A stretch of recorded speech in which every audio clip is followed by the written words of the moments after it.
নমস্কার বন্ধুরা। বাইরে ঝিরিঝিরি বৃষ্টি হোক বা বিকালের আড্ডা, গরম গরম মুচমুচে স্ন্যাক্স ছাড়া ঠিক জমে না, তাই না? আজ আমরা আপনাদের জন্য নিয়ে এসেছি শীতের স্পেশাল বাঁধাকপির প্যাটিস। দোকানের মতো ক্রিস্পি আর ভেতরে ঠাসা সবজির পুর তৈরি করা কিন্তু ভীষণ সহজ। একবার খেলে নিরামিষাশী থেকে আমিষাশী সবাই আপনার রান্নার ফ্যান হয়ে যাবে। চলুন দেখে নেই কীভাবে একদম কম সময়ে বাড়িতেই বানিয়ে ফেলবেন এই দুর্দান্ত স্বাদের প্যাটিস। ভিডিওটা ভালো লাগলে লাইক, সাবস্ক্রাইব ও ফলো করতে ভুলবেন না কিন্তু। প্রথমে আমাদের এই প্যাটিসের জন্য লাগছে ময়দা। তারপরেই নিয়ে নিয়েছি একটা বাঁধাকপি, দুটো পেঁয়াজ, দুটো আলু, আদা রসুন আর নিয়েছি ধনেপাতা। প্রথমে আমরা ময়দাটা মাখিয়ে নেব। এখানে আমি 2 কাপ পরিমাণ মতো ময়দা নিয়েছি। প্রথমে দিয়ে দিয়েছি আজওয়াইন, তারপরে দিয়েছি কালো জিরে, তারপরে পরিমাণ মতো লবণ আর অল্প পরিমাণ চিনি। এবারে শুকনো উপকরণগুলো খুব ভালোভাবে হাতের সাহায্যে মিশিয়ে নেব। তারপরেই যোগ করে দেব 2 টেবিল স্পুন সাদা অয়েল। আপনারা চাইলে এখানে ঘি ইউজ করতে পারেন। এবারে ভালো করে হাতের সাহায্যে ভালো করে ময়দায় ময়ামটা আমরা দিয়ে নেব। দেখুন ময়ামটা কিন্তু আমাদের ভালোভাবে হয়ে গেছে। হাতে মুঠো করে যদি ময়ামটা দেখেন যে না ভাঙছে, তাহলেই বুঝবেন কিন্তু আপনাদের ময়দায় খুব ভালোভাবে ময়াম হয়ে গেছে। এবার অল্প অল্প জল দিয়ে একটু শক্ত করে আটাটা আমরা মাখিয়ে নেব।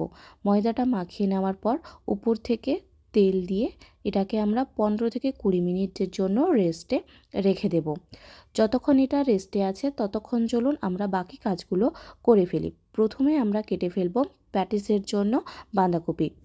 বাঁধাকপিগুলোকে খুব ঝিরিঝিরি করে একদম পাতলা পাতলা করে আমরা কিন্তু কেটে নেব। খুব পাতলা পাতলা করে কাটলে কি হবে, বাঁধাকপিগুলো খুব সহজেই সেদ্ধ হয়ে যাবে। আর শীতের বাঁধাকপি সেদ্ধ করতে কিন্তু কোনো অসুবিধে হবে না। এবারেই কেটে নেব আলুগুলো। আলুগুলোকেও আমরা খুব ছোট ছোট করে কিন্তু কেটে নেব। ঠিক যেভাবে আমরা আলু পোস্তর জন্য আলুগুলো কাটি ঠিক সেইভাবে। দেখুন ঠিক এইভাবে কিন্তু আমরা সমস্ত আলু কেটে নেব। এবারে পেঁয়াজগুলোকেও কিন্তু আমরা ঠিক ছোট ছোট করে কুচি করে নেব। আমরা এখানে কিন্তু কোনো রকমের পেস্ট ইউজ করব না, সবই কাটাকুটি করে নেব। আর আদা রসুনটাও কিন্তু আমরা গ্রেট করে নিয়েছি, বাটিও নি আর থেতেও করিনি। এবারে কড়াইতে 2 টেবিল স্পুন সরষের তেল গরম করে যোগ করে দেব প্রথমে পেঁয়াজ। পেঁয়াজগুলো ভালো করে ভাজা হয়ে গেলেই যোগ করে দেব আদা আর রসুনের যে গ্রেট করেছিলাম সেটা। আদা রসুন গ্রেট দেওয়ার পর ভালো করে ভেজে নিয়ে তার কাঁচা গন্ধ চলে গেলে যোগ করে দেব টমেটো। টমেটোটা কিছুক্ষণ কষে নেওয়ার পর টমেটো নরম হয়ে গেলেই যোগ করব কিছু গুঁড়ো মশলা।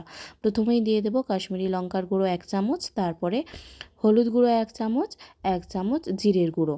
সমস্ত মশলা ভালো করে মিশিয়ে নেব। মিশিয়ে নেওয়ার পর যোগ করে দেব কেটে রাখা আলুগুলো। আলুগুলো মশলার সাথে খুব ভালোভাবে মিশিয়ে নিয়ে ঢাকা দিয়ে কিছুক্ষণ আমরা 5 মিনিট মতো এটাকে ভেজে নেব। আর অল্প সেদ্ধও হয়ে যাবে এতে। দেখুন ঢাকনা খুলে এবারে আলুগুলোকে একবার ভালো করে নাড়াচাড়া করেই যোগ করে দেব কুচিয়ে রাখা বাঁধাকপিগুলো। কুচিয়ে রাখা বাঁধাকপিগুলো যোগ করার পর দিয়ে দেব পরিমাণ মতো লবণ। এই পর্যায়ে লবণ দিলে আমাদের বাঁধাকপিগুলো ভালোভাবে সেদ্ধ হয়ে যাবে। আর বাঁধাকপি এমনিতেই জল ছাড়ে, লবণ দিলে আরও ভালোভাবে জল ছেড়ে আলুও যেটুকু বাকি আছে সেটাও সেদ্ধ হয়ে যাবে। তো বিনা জলেই কিন্তু আমাদের এখানে সমস্ত সবজি ভালো মতো সেদ্ধও হয়ে যাবে। আর খুব ভালোভাবেই কিন্তু এটা আমাদের ভাজা ভাজা হয়ে যাবে। এবারে দেখুন বাঁধাকপি থেকে কিন্তু সমস্ত জল শুকিয়ে গেছে, তাও আমরা এখানে 1 টেবিল স্পুন ময়দা যোগ করেছি। কারণ বাঁধাকপি করার পর যদি আমরা রেখে দিই কিছুক্ষণ রেস্টে, তখন কি হয় জল ছেড়ে দেয়। তাই ময়দা দিলে আর বাঁধাকপি থেকে কিন্তু জল রিলিজ হয় না। এবারেই দিয়ে দেব আমরা গরম মশলা। আমি এখানে গরম মশলার বদলে চিকেনের যে মশলাটা পাওয়া যায় ওটা ইউজ করেছি। আপনারা আপনাদের মতো গরম মশলাও ইউজ করতে পারেন, আর যদি চিকেন মশলা থাকে তাহলে চিকেন মশলা ইউজ করতে পারেন। এবারে ওপর থেকে ধনেপাতা কুচি ছড়িয়ে ভালো করে মিশিয়ে নিলেই তৈরি হয়ে যাবে আমাদের বাঁধাকপির পুর। আর এখানে দেখুন 15 মিনিট পর ময়দাটা আমাদের রেস্টে রাখা হয়ে গেছে। এবার ময়দাটা দেখুন ঠিক কতটা নরম হয়েছে। এই জন্যই বলেছিলাম একটু শক্ত করে মাখবেন, কেননা উপর থেকে তেল দিয়ে কিছুক্ষণ রেখে দিলে ময়দা এমনিতেই নরম হয়ে যায়। এবারে কিছুক্ষণ ভালো করে আমরা এটাকে আরেকবার মাখিয়ে নেব, যেহেতু রেস্টে ছিল সেই জন্য। এবারে ওটা থেকে রুটির সাইজে লেচি আমরা কেটে নেব। আর তারপরেই তৈরি করে নেব একটা পেস্ট। তার জন্য একটা বাটিতে নিয়ে নেব 2 টেবিল স্পুন সাদা তেল আর যোগ করব 2 টেবিল স্পুন মতো কর্নফ্লাওয়ার। ভালো করে তেলের সাথে কর্নফ্লাওয়ারটা মিশিয়ে আমরা একটা সাইডে এটাকে রেখে দেব। এবারে ওই লেচিগুলো থেকে আমরা প্রত্যেকটা রুটি বানিয়ে নেব, খুব পাতলা করেই কিন্তু বেলে নেব। ময়দার সাহায্যে রুটিগুলো আমরা খুব পাতলা পাতলা করে বেলে নেব। একে একে সমস্ত লেচি থেকে আমরা ঠিক এইভাবেই পাতলা রুটি তৈরি করে নেব। তো দেখুন এখানে কিন্তু আমাদের সমস্ত রুটিগুলো বেলা হয়ে গেছে।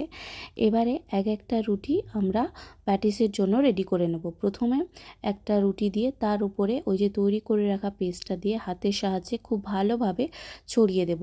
চারিদিকে খুব ভালোভাবে মাখিয়ে নেওয়ার পর তার উপরে দিয়ে দেবো আরেকটা তৈরি করে রাখা রুটি।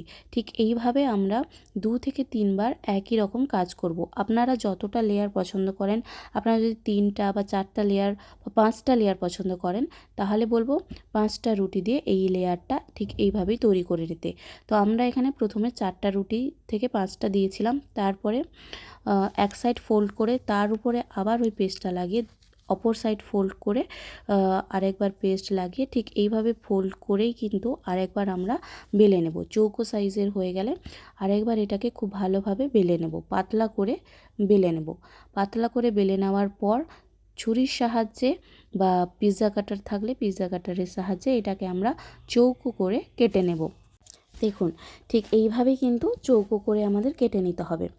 সমস্ত রুটিগুলো আমাদের এভাবে চৌকো করে কাটা হয়ে গেছে। এবারে ওই চৌকো করে কেটে রাখা রুটিগুলোর মধ্যে পুর ভরে এইভাবে আমাদের বন্ধ করে দিতে হবে। মুখটা কিন্তু খুব ভালোভাবে বন্ধ করতে হবে যাতে পুরটা না বেরিয়ে আসে। যেহেতু লেয়ার ছাড়বে তেলে দিলে কিন্তু এটা ছেড়ে যেতে পারে, সেই জন্য আপনারা সাইডে একটু জল লাগিয়ে সিল করবেন, তাহলে কি হবে আর খুলবে না।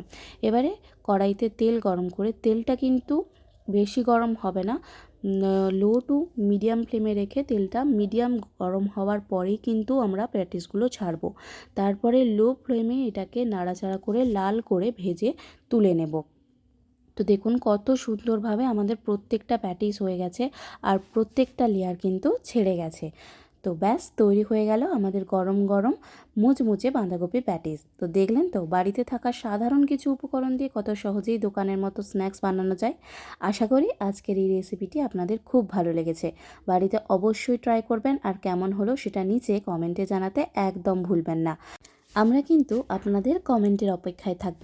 ভিডিওটি ভালো লাগলে অবশ্যই একটি লাইক করবেন আর বন্ধুদের সাথে শেয়ার করবেন আর সাবস্ক্রাইব ও ফলো করে আমাদের পাশে থাকবেন। সবাই ভালো থাকবেন, সুস্থ থাকবেন। নমস্কার।